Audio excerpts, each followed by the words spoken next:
सकाळचे जवळपास 4 वाजलेले आहेत. सिडको भागात लाईट नाही. जवळपास 2 तास झालं सिडको भागात लाईट नाही. अनेक वेळा फ्यूज कॉलला कॉल केला असता सुद्धा फ्यूज कॉलवाले कॉल रिसीव्ह करत नाहीत. प्रत्यक्ष आज मी आता ऑफिस आलेलो आहे. ऑफिसला आपण पाहू शकतो की त्या ठिकाणी कुलूप आहे आणि कोणीही जिम्मेदार व्यक्ती या ठिकाणी नाही.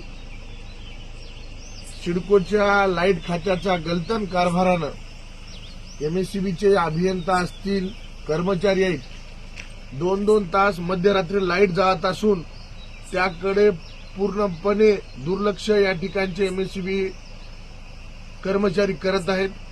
अभियंता यांना विनंती आहे, अशा प्रकारची नागरिकांची होत असलेली ही अडचण, नागरिकांची गैरसोय याला पूर्णपणे या शाखेचे अभियंता व एमआयडीसी युनिटचे अधिकारी जिम्मेदार आहेत.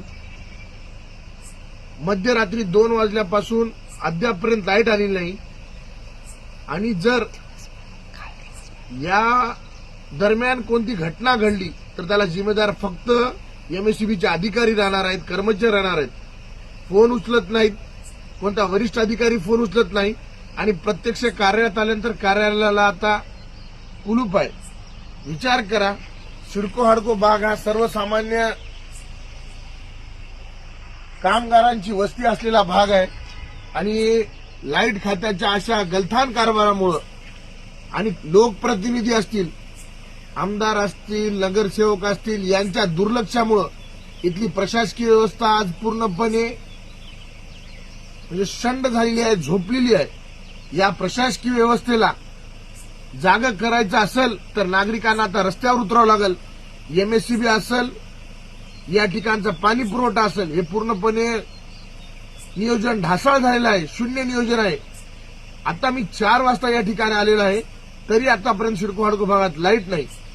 अशा या एमएससीबी खात्याचा मी या ठिकाणी निषेध करतो आणि आज जी काही नागरिकांना अडचण झालेली आहे या पूर्ण प्रकरणाची चौकशी व्हावी. मध्यरात्री 2 वाजल्यापासून जर लाईट नसेल तर नागरिकांनी नेमकं कशा प्रकारे या ठिकाणी म्हणजे राहायचं हा प्रश्न निर्माण झालेला आहे.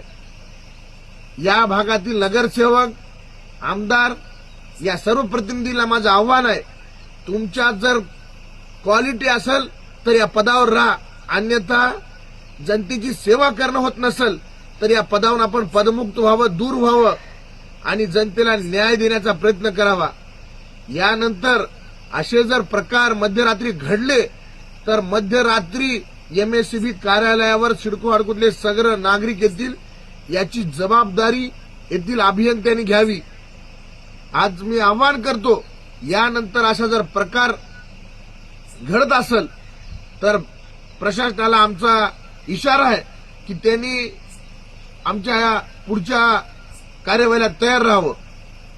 धन्यवाद.